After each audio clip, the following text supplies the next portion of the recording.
ಹರೇ ರಾಮ. ಬ್ರಾಹ್ಮಣನಾಗಿ ಹುಟ್ಟಿದ ಮೇಲೆ ಆತನಿಗೆ ಷಟ್ಕರ್ಮಗಳ ಜವಾಬ್ದಾರಿ ಇದೆ. ಅಧ್ಯಯನ, ಅಧ್ಯಾಪನ, ಯಜನ, ಯಾಜನ, ದಾನ ಮತ್ತು ಪ್ರತಿಗ್ರಹ. ಪ್ರಥಮ ಕರ್ತವ್ಯ ಅಧ್ಯಯನ. ಏನನ್ನು ಅಧ್ಯಯನ ಮಾಡಬೇಕು ಅಂತಂದರೆ, ವೇದವ ನಿತ್ಯಮಧೀಯತಾಂ ಅನ್ನುವುದು ಆಚಾರ್ಯ ಶಂಕರರ ಒಂದು ಸೂತ್ರ ಅಥವಾ ಅವರ ಆದೇಶ. ಅಂತಹ ವೇದವನ್ನು ಅಧ್ಯಯನ ಮಾಡುವುದು ನಮ್ಮ ಪ್ರಥಮ ಆದ್ಯತೆ ಆಗಿರಬೇಕಾಗ್ತದೆ. ಅಂತಹ ವೇದಾಧ್ಯಯನಕ್ಕೆ ನಮಗೆ ನಮ್ಮ ಕುಲಗುರುಗಳಾಗಿರ್ತಕ್ಕಂತಹ ಶ್ರೀಮದ್ ಜಗದ್ಗುರು ಶಂಕರಾಚಾರ್ಯ ಶ್ರೀ ಶ್ರೀ ರಾಘವೇಶ್ವರ ಭಾರತಿ ಮಹಾಸ್ವಾಮಿಗಳವರು ನಮ್ಮ ಮಕ್ಕಳಿಗೆ ವೇದಾಧ್ಯಯನವನ್ನು ಮಾಡಿಸುವುದಕ್ಕೆ ಅನುಕೂಲಕರವಾಗಿರ್ತಕ್ಕಂತಹ ಗುರುಕುಲ ವ್ಯವಸ್ಥೆಯನ್ನು ತುಂಬ ಅತ್ಯುತ್ತಮವಾಗಿರ್ತಕ್ಕಂಥ ರೀತಿಯಲ್ಲಿ ಗೋಕರ್ಣದ ಅಶೋಕೆಯ ಪರಿಸರದಲ್ಲಿ ಮಾಡಿರ್ತಾರೆ. ಎಲ್ಲರಿಗೂ ಕೂಡ ಗೊತ್ತಿರ್ತಕ್ಕಂತಹ ಸಂಗತಿ. ನಮ್ಮ ಮಹಾಮಂಡಲದಿಂದ ಹವ್ಯಕ ಮಹಾಮಂಡಲದಿಂದ ನಡೆಯುವಂಥ ಈ ವ್ಯವಸ್ಥೆಯಲ್ಲಿ ಮಕ್ಕಳಿಗೆ ಗುರುಕುಲ ಪದ್ಧತಿಯಲ್ಲಿ ವೇದಾಧ್ಯಯನವನ್ನು ಮಾಡುವುದಕ್ಕೆ ಅವಕಾಶ, ಹಾಗೆಯೇ ನಮ್ಮ ಸಂಸ್ಕಾರಗಳನ್ನು, ಪರಂಪರೆಯನ್ನು ಕೂಡ ಅದೇ ರೀತಿ ಅಧ್ಯಯನ ಮಾಡುವುದಕ್ಕೆ ಅವಕಾಶ.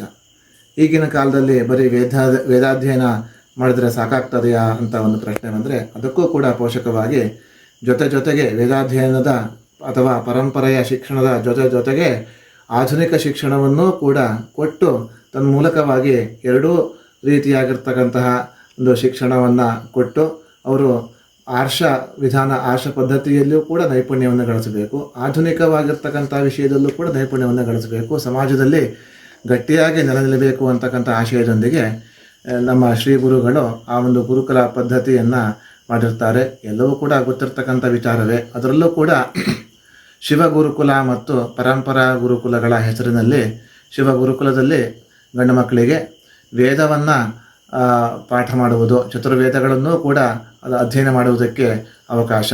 ಹಾಗೆಯೇ ಪರಂಪರಾ ಗುರುಕುಲದಲ್ಲಿ ವೇದಾಧ್ಯಯನದ ಜೊತೆಗೆ ಹೆಣ್ಣು ಮಕ್ಕಳಿಗೆ ಮತ್ತು ಗಂಡು ಮಕ್ಕಳಿಗೆ ಇಬ್ಬರೂ ಕೂಡ ಸಂಸ್ಕಾರವನ್ನು ಕೊಡುವಂಥದ್ದು, ಪರಂಪರೆಯ ಶಿಕ್ಷಣವನ್ನು ಕೊಡ್ತಕ್ಕಂತಹ ಒಂದು ಕಾರ್ಯ ತುಂಬ ಅತ್ಯುತ್ತಮವಾಗಿ ನಡೀತಾ ಇದೆ. ಎರಡೂ ಗುರುಕುಲಗಳಲ್ಲಿಯೂ ಕೂಡ ಈ ಒಂದು ಆರ್ಷ ಶಿಕ್ಷಣದ ಜೊತೆಗೆ ಆಧುನಿಕ ಪಾಠ ಪ್ರವಚನಗಳನ್ನು ಕೂಡ ಮಾಡಿ ಅತ್ಯುತ್ತಮವಾಗಿರ್ತಕ್ಕಂಥ ಪ್ರಜೆಯನ್ನು ನಿರ್ಮಾಣ ಮಾಡುವಂತಹ ಕಾರ್ಯದಲ್ಲಿ ಆ ಗುರುಕುಲಗಳು ನಿರ್ಮಾಣವಾಗಿದೆ. ಹಾಗಿರುವಾಗ ಅಂತಹ ಗುರುಕುಲಗಳಲ್ಲಿ ನಾವು ಮಕ್ಕಳನ್ನು ಅಧ್ಯಯನ ಮಾಡ್ತಕ್ಕಂಥದ್ದು ಕರ್ತವ್ಯವಾಗಿರ್ತದೆ. ಈ ಹಿನ್ನೆಲೆಯಲ್ಲಿ ವೇದ ಪೋಷಣೆ ಅಂತಕ್ಕಂತಹ ಒಂದು ಅಭಿಯಾನ ಈಗ ನಡೀತಾ ಇದೆ.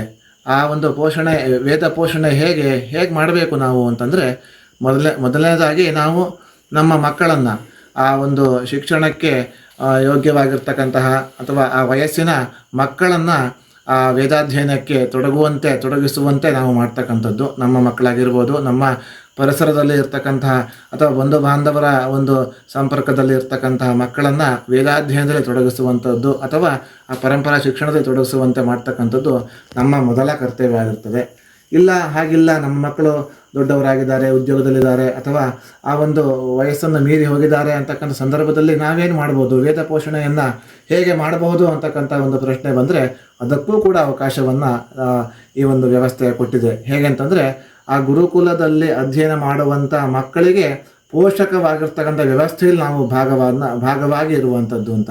ಆ ನಿರ್ವಹಣೆಗೆ ಬೇಕಾಗಿರ್ತಕ್ಕಂಥ ಅನುಕೂಲಕರವಾಗಿರ್ತಕ್ಕಂಥ ವ್ಯವಸ್ಥೆಯನ್ನು ನಾವು ಅಥವಾ ನಮ್ಮ ಬಂಧು ಬಾಂಧವರ ಒಂದು ಸಂಪರ್ಕದಲ್ಲಿ ಆ ವ್ಯವಸ್ಥೆಗೆ ಬೇಕಾಗಿರ್ತಕ್ಕಂತಹ ವಸ್ತುರೂಪವಾದ ಸಂಪನ್ಮೂಲ ರೂಪವಾಗಿರ್ತಕ್ಕಂತಹ ಎಲ್ಲ ಅನುಕೂಲ್ಯಗಳನ್ನು ಒದಗಿಸಿಕೊಡುವುದರ ಮುಖಾಂತರವಾಗಿ ಪರೋಕ್ಷವಾಗಿಯೂ ಕೂಡ ವೇದ ಪೋಷಣೆಯನ್ನು ಮಾಡಲಿಕ್ಕೆ ಮುಕ್ತವಾಗಿರ್ತಕ್ಕಂಥ ಅವಕಾಶವನ್ನು ಕಲ್ಪಿಸಿಕೊಟ್ಟಿದ್ದಾರೆ. ಹಾಗಾಗಿ ನಾವೆಲ್ಲರೂ ಕೂಡ ಈ ದಿಶೆಯಲ್ಲಿ ಆ ಒಂದು ಆರ್ಷ ಶಿಕ್ಷಣದ ದಿಶೆಯಲ್ಲಿ ವೇದಾಧ್ಯಯನದ ಒಂದು ನೇರವಾಗಿ ನಮ್ಮ ಮಕ್ಕಳನ್ನು ವೇದಾಧ್ಯಯನದಲ್ಲಿ ತೊಡಗಿಸುವಂತೆ ಮಾಡೋಣ. ಅಥವಾ ಆ ಒಂದು ಗುರುಕುಲ ವೇದಾಧ್ಯಯನ ಮಾಡುವಂತಹ ಅಥವಾ ಆ ಒಂದು ಪರಂಪರಾ ಶಿಕ್ಷಣದಲ್ಲಿ ತೊಡಗಿರುವಂತಹ ಮಕ್ಕಳಿಗೆ ಪೋಷಕವಾಗಿ ಆ ವೇದ ಪೋಷಣೆಯ ಒಂದು ನೇರದಲ್ಲಿಯೂ ಕೂಡ ನಾವೆಲ್ಲರೂ ಕೂಡ ತೊಡಗಿಕೊಂಡು ಆ ಒಂದು ವೇದ ಮಾತೆಯ ಅನುಗ್ರಹಕ್ಕೆ ಪಾತ್ರರಾಗೋಣ. ತನ್ಮೂಲಕವಾಗಿ ಗುರುಗಳ ಒಂದು ಆಶಯಕ್ಕೆ ನಾವು ಸಾರ್ಥಕವಾಗಿ ನಡೆಯೋಣ ಅಂತಕ್ಕಂತಹ ಮಾತನ್ನು ಈ ಸಂದರ್ಭದಲ್ಲಿ ಹೇಳ್ತಾ ಇದ್ದೇನೆ. ಹರೇ ರಾಮ.